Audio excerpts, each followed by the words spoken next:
ওয়ালাইকুম আসসালাম। নাহমাদুহু ওয়া নুসাল্লি আলা রাসূলিল কারীম, আম্মা বা'দ। ফাআউযু বিল্লাহি মিনাশ শাইতানির রাজীম। বিসমিল্লাহির রাহমানির রাহিম। আম লাহুম শুরাকাa'u শার'উ লাহুম মিনাদ-দীন মা লাম ইয়া'যান বিহিল্লাহ। সাদাকাল্লাহুল আলিয়্যুল আযীম। ক্বালা রাসূলুল্লাহি সাল্লাল্লাহু আলাইহি ওয়াসাল্লাম, কুল্লু বিদআতিন দালালাহ ওয়া কুল্লু দালালাতিন ফিন-নার। আও কামা ক্বালা আলাইহিস সালাতু ওয়াস সালাম। আলহামদুলিল্লাহ, আজকের অনুষ্ঠানের শুরুতেই আজকের অনুষ্ঠানের বিচারক মহোদয় এবং আমার সামনে প্রাণপ্রিয় সকল ছাত্র ভাইয়েরা, সকলের প্রতি আন্তরিক মোবারকবাদ ও শুভেচ্ছা জানিয়ে আজকের বক্তব্য আরম্ভ করছি। আজকে নির্ধারিত যে আলোচ্য বিষয়টি দেওয়া হয়েছে, বিষয়টি হচ্ছে বিদআতের কবলে 12 রবিউল আউয়াল। এই কথাটির মানে কি? এই কথাটির মানে যদি আমরা সহজে বুঝতে চাই, তাহলে রাসূলুল্লাহ সাল্লাল্লাহু আলাইহি ওয়াসাল্লামের জন্মকে কেন্দ্র করে আজকে আমাদের এই সমাজে ছড়িয়ে ছিটিয়ে থাকা যে বিভ্রান্তগুলি, এরকম বিদআতগুলি উদ্ভাবন করা হয়েছে, সেইগুলোকে চিহ্নিত করা। আজকে যারা প্রিয় ভাইয়েরা, আজকে যারা রাসূল প্রেম নাম ধারণ করে, আজকে যারা রাসূল প্রেম নাম এরকম ধারণ করে বলে বলে যারা সমাজে বিভ্রান্তি ছড়াচ্ছে, আজকে যারা রাসূল প্রেম নাম ধারণ করে, রাসূল প্রেম নাম বলে বলে আজকে যারা সমাজে শিরকের উদ্ভাবন করতেছে, আজকে যারা এরকম বিদআতের উদ্ভাবন করতেছে, আমরা কি শুধু তাদের দিকে চোখ দিয়ে তাকিয়ে দেখবই, নাকি তাদেরকে আমরা প্রতিরোধ করব? প্রতিরোধ করব। যদি আমরা তাদেরকে প্রতিরোধ করতে চাই, তাহলে আমাদেরকে কি করতে হবে?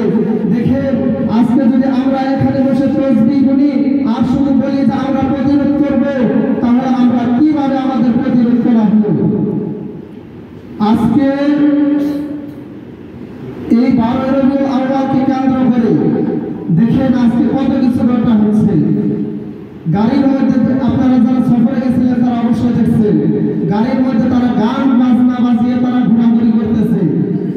এরকম ভাবে শুধু এতটুকুতেই ক্ষান্ত নয়, তারা মিছিল বের হচ্ছে, তারপর তারা জশ্নে জুলুস নিয়ে এরকম অনেক নিকৃষ্ট কর্মগুলো করতেছে, যে কর্মগুলো ইসলামের মধ্যে কোনো দাখিল নাই। আজকে আপনি বর্তমানে 12 রবিউল আউয়াল যেভাবে পালন করা হচ্ছে, আপনি নবী করিম সাল্লাল্লাহু আলাইহি ওয়াসাল্লামের জামানার দিকে তাকিয়ে দেখেন। নবী করিম সাল্লাল্লাহু আলাইহি ওয়াসাল্লামের জামানায় এরকম ভাবে 12 রবিউল আউয়াল পালন করা হতো না। তারপর সাহাবীদের যুগে, তাবিঈদের যুগে, কোন যুগে এরকম ভাবে এই 12 রবিউল আউয়াল পালন করা হয়নি। অথচ 604 হিজরিতে এসে এই 12 রবিউল আউয়ালকে কেন্দ্র করে নবীজি সাল্লাল্লাহু আলাইহি ওয়াসাল্লামের জন্মদিন পালন করা হয়। আর সেখান থেকেই কত বিদআত, কত কুসংস্কার, তারপর কত শিরকের উদ্ভাবন করছে। আর আমরা শুধু চেয়ে চেয়ে দেখছি, আর আমরা বলতেছি যে কিছুই করতে পারতেছি না। প্রিয় মুসলমান ভাইরা, আজকে যদি আমরা তাদের বিরুদ্ধে রুখে না দাঁড়াই, আজকে যদি এখন আমরা ঘুমিয়ে থাকি, তাহলে ভবিষ্যতে আমাদেরকেই তারা দেখবেন পিটিয়ে এরকম ভাবে একেবারে নিষ্পেষিত করে দিয়েছে।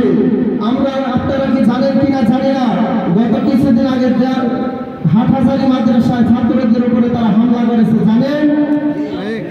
এটা কিসের জন্য হয়েছে? এটা হয়েছে আজকে আমরা ঈমান শিখার পরে আমরা ঘরে ঘরে বসে বসে ওই তাসবিহ পড়ি, এই জন্য হয়েছে।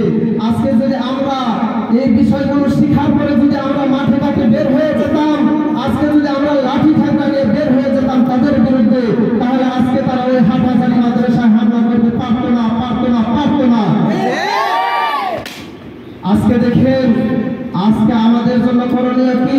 এই যে এখানে সামান্য বিষয় যে আলোকপাত করা হলো, সময় অতি অল্প, আরো অনেক ভাই বলবে। তো এখানে যদি আমরা বসে বসে শুধু ঠিক ঠিক বলে যাই, আর এরপর আমরা কোনো পদক্ষেপ না নেই এই বিদআতগুলোকে নির্মূল করার জন্য, তাহলে আমাদের আজকের যে মাহফিলের বিষয়, এই বিষয়টি কিন্তু সার্থকতা লাভ করবে না। আজকের মাহফিলের বিষয়টি হচ্ছে যে আজকে করণীয় ও বর্জনীয়।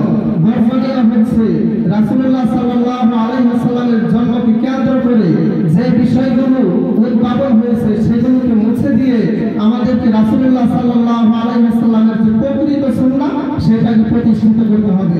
যাই হোক, অল্প সময়ে যে কথা বলা হলো, আল্লাহ তাআলা রাব্বুল আলামিন এতটুকু বুঝে আমাদের আমল করার তৌফিক দান করুন। ওয়া আখিরু দাওয়ানা আলহামদুলিল্লাহি রাব্বিল আসসালামু আলাইকুম।